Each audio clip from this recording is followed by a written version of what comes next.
बिस्मिल्लाहिर्रहमानिर्रहीम। उम्मीद करते हैं आप खैर आफियत से होंगे। अल्लाह ताला आपको हमेशा अपने हिफ्ज़ मान में रखे। आपने ऑनलाइन शॉपिंग की, आपने पैसे पहले ट्रांसफ़र कर दिए। पैसे ट्रांसफ़र करने के बाद नंबर भी बंद हो गया जहां पर आपने पैसे ट्रांसफ़र किए, और वह बंदा आपसे राब्ते से बाहर हो गया। आपके पास कोई राब्ते का ज़रिया नहीं है, ना आपके पैसे वापस आपको मिल रहे हैं, ना आपको आपका ऑर्डर डिलीवर हुआ। क्या आपके पैसे हमेशा हमेशा के लिए ज़ाया हो गए? क्या आपके पैसे मर गए? क्या आपको चुप करके सब्र शुक्र करके घर बैठ जाना चाहिए, या फिर कानून आपके साथ खड़ा है, या कानून आपको कोई रास्ता देता है कि आप इस रास्ते पर चलें ताकि आपके जो पैसे आपने उसको सेंड किए थे वो आपको वापस मिल सकें? बिल्कुल कानून आपको रास्ता देता है, कानून आपके साथ खड़ा है। तरीक़ाकार क्या है, आज इस वीडियो में हम आपके साथ डिस्कस करने वाले हैं। आपको तमाम तर तफसीलात बताएंगे। लेकिन इससे पहले अगर आप हमारे चैनल पर नए हैं तो हमारे चैनल को सब्सक्राइब जरूर कर लें ताकि इसी तरह की कारआमद और मालूमाती वीडियो बर वक्त आप तक पहुँचती रहे। अगर आपके साथ ऐसा कुछ हो गया है तो फौरी तौर पर सबसे पहला जो करने वाला काम होता है, अगर आपने अपनी ट्रांजैक्शन बैंक के ज़रिए की है, फौरी तौर पर बैंक को इतला दें। फौरी तौर पर उस ट्रांजैक्शन को रुकवाने की कोशिश करें। ये जितना जल्दी करेंगे उतना जल्दी मुमकिन हो सकेगा, क्योंकि ट्रांजैक्शन को रोकने का, ब्लॉक करने का टाइम लिमिट बहुत थोड़ी होती है, बहुत मुख्तर वक्त होता है। अगर आप उस लिमिट के अंदर अंदर बैंक को आगाह करने में कामयाब हो गए तो आपकी ट्रांजैक्शन रिवर्स हो जाएगी, आप नुकसान से बच जाएंगे। एक काम तो ये है, अगर आप लेट हो गए हैं, आपकी ट्रांजैक्शन रिवर्स नहीं हो रही, तो फिर आप बैंक को कंप्लेन करें। कम अज़ कम बैंक आपको वो अकाउंट, वो नंबर, वो जहाँ पे आपने जो ट्रांजैक्शन की है उसका डाटा आपको प्रोवाइड कर देगा ट्रेस करके। ये उसकी लीगल ज़िम्मेदारी भी है कि वो आपको जिस अकाउंट में ट्रांजैक्शन हुई है उस अकाउंट की डिटेल फराहम करें। उस अकाउंट की डिटेल फराहम जब आपको हो जाएगी तो उसके बाद आपका काम निस्बतन आसान हो जाएगा अपने पैसों की रिकवरी के लिए। दूसरे नंबर पर काम, बैंक से भुगतने के बाद आपने पाकिस्तान में एक national cyber crime investigation agency NCCIA के नाम से एक अदारा काम कर रहा है। पहले ये FIA करती थी, लेकिन अब ये अलहदा से एक डिपार्टमेंट कायम हो गया है। वो साइबर क्राइम के हवाले से और ये ऑनलाइन फ्रॉड के हवाले से वो काम करता है।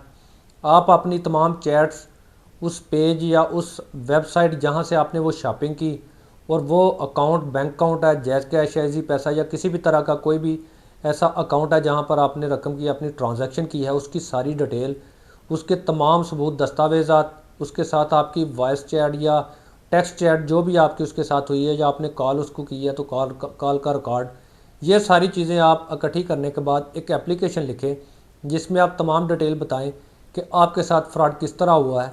वो तमाम चीज़ें एप्लीकेशन में लिखने के बाद, तमाम मुतल्लिका दस्तावेज़ात, सबूत उसके साथ अटैच करने के बाद, ये एप्लीकेशन अपने करीबी NCCIA के ऑफ़िस में जाकर जमा करवाएं, सबमिट करवाएं और उनको बताएं कि ये मामला है, इसके ऊपर आप कार्रवाई करें। इसका फॉलोअप करना पड़ता है थोड़ा। बदकिस्मती से NCCIA जो है वो आम आदमी के जो केसेस हैं उनको उस तरीके से ट्रीट नहीं करती। वो बड़े के VIP केसेस के शिकार में होते हैं और बड़े केसेस की तलाश में होते हैं, लेकिन इसका असल मकसद आम आदमी को रिलीफ देना है, क्योंकि दौर के डिजिटलाइज होने की सूरत में, डिजिटलाइज होने की वजह से डिजिटल क्राइम बहुत ज़्यादा बढ़ गया है। लिहाजा इस महकमे को अब अपना भरपूर किरदार अदा करना चाहिए, ना कि सिर्फ बड़े बड़े सिर्फ केसेस पकड़ने में लगा रहे। PIC एक्ट 2016 इलेक्ट्रॉनिक क्राइम को कंट्रोल करता है, साइबर क्राइम को कंट्रोल करता है, और तमाम ऑफेंस जो डिजिटल तरीके से किए जाते हैं वो PIC एक्ट 2016 के तहत ही डील किए जाते हैं। अगर आपका केस सच्चा है, आपकी एप्लीकेशन मजबूत है और आपका मुलज़म पकड़ा जाता है, उसको सज़ा, जुर्माना या दोनों चीज़ें भी हो सकती हैं। ये आपके केस पे डिपेंड करता है और NCCIA की मेहनत पे डिपेंड करता है। लेकर कानून मौजूद है मुल्क में, कानून आपके साथ खड़ा है, कानून आपको रास्ता देता है, कानून आपको प्लेटफॉर्म भी देता है। अब आपकी हिम्मत है आपने उस प्लेटफॉर्म को किस तरह यूटिलाइज़ करना है और किस तरह अपने पैसों की रिकवरी आपने करनी है। आजकल एक बड़ी कन्फ्यूजन है लोगों को, लोग इस तरह के मामलों को लेकर FIA चले जाते हैं। याद रखें, FIA अब ये काम नहीं करती, FIA का दायरा अख्तियार नहीं रहा। अब ये FIA के दायरा अख्तियार में दूसरी चीज़ें हैं। NCCIA जो स्पेशल अदारा है, सिर्फ वही साइबर क्राइम विंग जो है इसको डील करता है। आप वहाँ पर ही जाएँ, और बेहतर ये है कि आप ये सारा मामला करने से पहले किसी अच्छे समझदार वकील से मशावरत ज़रूर कर लें, ताकि जो कानूनी पेचीदगी आपको नहीं पता या कानूनी लकूने होते हैं वो आपको बता सके। आप वो तमाम लवाजमात पूरे करके फिर अच्छे तरीके से तैयारी करके वहाँ पर जाएं, ताकि आपके लिए कोई मसला ना दरपेश हो और आपकी एप्लीकेशन को तरजीही बुनियादों पर डील किया जा सके। अगर आपकी एप्लीकेशन पर कार्रवाई नहीं होती तो आप अदालत में उस पर पटिशन भी कर सकते हैं कि मैंने ये एप्लीकेशन दी थी, लेकिन मुतलका अदारे ने इसके ऊपर कोई रिस्पॉन्ड नहीं किया, कोई इन्वेस्टिगेशन नहीं की, बल्कि ना ही मुझे बुलाया है, ना ही इसके ऊपर उन्होंने इंक्वायरी की है, ऐसे ही फ़ाइल जो है मेरी दाखिल दफ्तर कर दी है। आप उसके ऊपर पटिशन करके कोर्ट में भी उनसे जवाब तलब कर सकते हैं। इस चीज़ पर कभी शर्मिंदा ना हूँ कि आप बेवकूफ़ बन गए हैं, लिहाजा दफ़ा करो, किसी को क्या बताना है, रिपोर्ट नहीं करते। इसमें कोई इशू नहीं है। आपने ट्रस्ट किया, आपने किसी पर एतमाद किया, इसमें आपका कोई कसूर नहीं है। आपको शर्मिंदा होने की ज़रूरत नहीं है कि लोग आपका मजाक उड़ाएंगे कि ये कितना बेवकूफ़ है। ऐसी कोई बात नहीं है। क्राइम ऐसे ही होते हैं, चाहे वो डिजिटल हों या दूसरे हों, वो इसी तरह होते हैं। आप एतमाद करते हैं तो आप धोखा खाते हैं। लिहाजा इस चीज़ को लेकर ना बैठे रहें।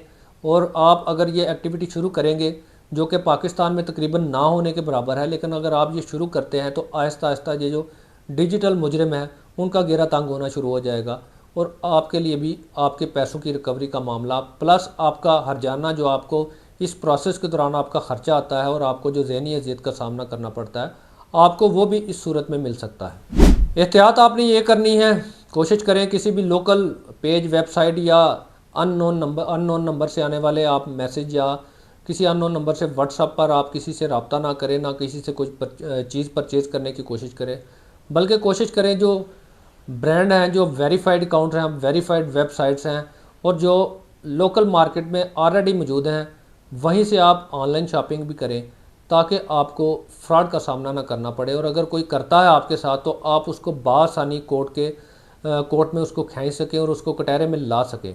लेकिन अगर आप किसी अननोन ऐसे नंबर, एक अननोन पेज है, बस वो फेसबुक या किसी भी सोशल ऐप पर बना हो, वहाँ पे आपने चीज़ परचेज़ कर लिया, आपने पैसे सेंड कर दिए, बाद में वो पेज ही डिलीट करके गायब हो जाते हैं, उनको ट्रेस करना, पकड़ना थोड़ा मुश्किल हो जाता है।